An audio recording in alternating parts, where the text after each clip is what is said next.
What's going on, everybody? It is Cam here with Easy Work Acres, and today we are going to be mending this poultry netting right here. So I've already mended quite a bit, but we have this one spot here that is broken and disconnected here that we need to get this fixed.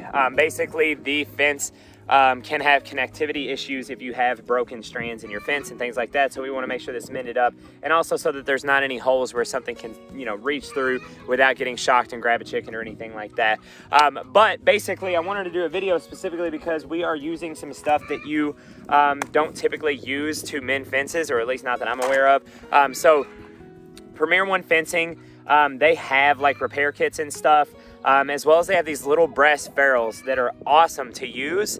But the last time that this happened to me, where we ended up with a hole in the fence, they were out of stock on them, which really put us in a bind. As well as when you have something like this happen, you might not always have a week shipping time to waste with your fence being down and not electrified.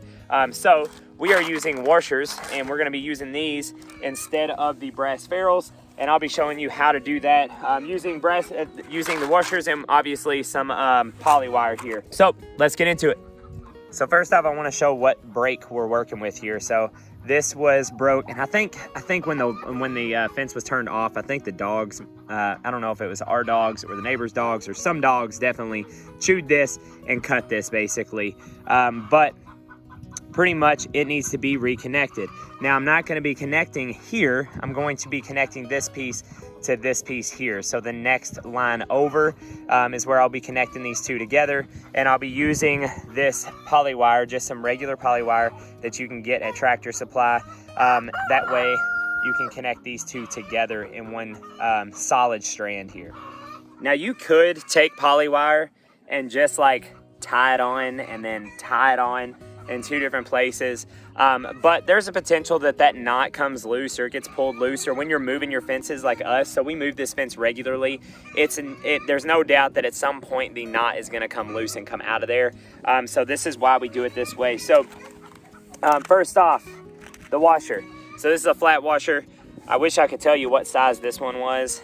This package is all jacked up, so I can't even see what it is, but it's not very big. It's a little bitty one.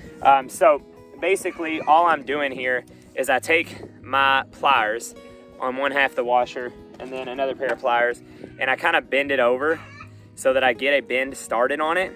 So now it is bent and crooked here, and that is so that I can fold it over.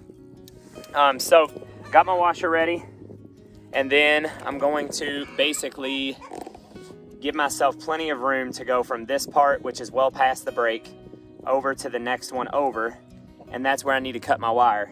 So I'm going to go ahead and cut the wire because I have the length I need. Get that snipped, these super not sharp snips I got here, and then from there I'm going to thread this through on this piece. So I'm taking the washer, I'm going to go ahead and put the piece I just snipped and put it through the washer there, and then do the same with this broken end here to where I have both ends through this washer. And now that it is bent over, I can now grab my pliers again and basically just crimp this thing to where they have a good strong connection again.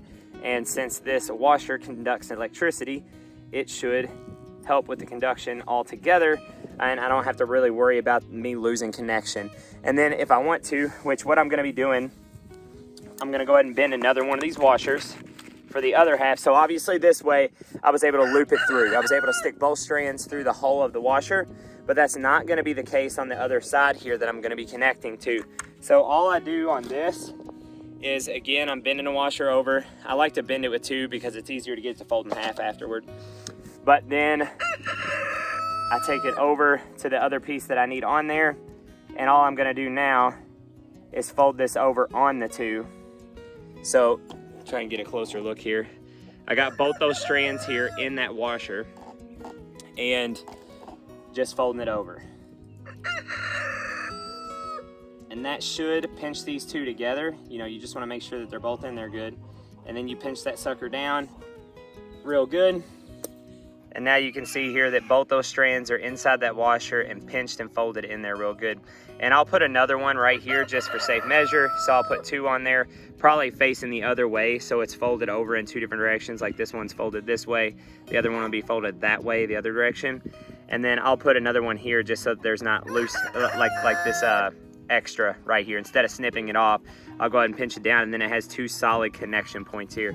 And as far as it being connected to this, it doesn't really have to be. In fact, these strands that are going vertical have no electric anything going through them at all. So if you happen to break one of these, as long as you're not too concerned, especially if it's up high, it's less concerning if it's up high. If it's down low, I would definitely try to fix any vertical strands. But you can literally just tie these together because there's no electric current going through there.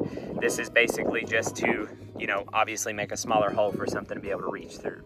But that is the connection, and this will conduct electricity. We've done it before, and it works great as a good quick repair. So hopefully this will save you if you end up in a bind and don't have what you need, to where you don't have time to wait on shipping, because you can get this poly wire at any Tractor Supply, which you can always, I recommend having some on hand, and obviously you can always have the brass ferrules or the repair kits on hand ahead of time, but sometimes you don't, and you need something quickly, and you need to be able to fix it with whatever you got on hand. So I keep poly wire on hand, and I already have washers, and I was like, I figure I can make my own brass ferrules that way, with just the washers instead. So hopefully this helps. If it was helpful to you, please like and subscribe to the channel. We'd love to continue sharing what we do when we run into these problems on our farm, and hopefully it will help you or save you some time down the road. You all have a good one, and see you in the next video.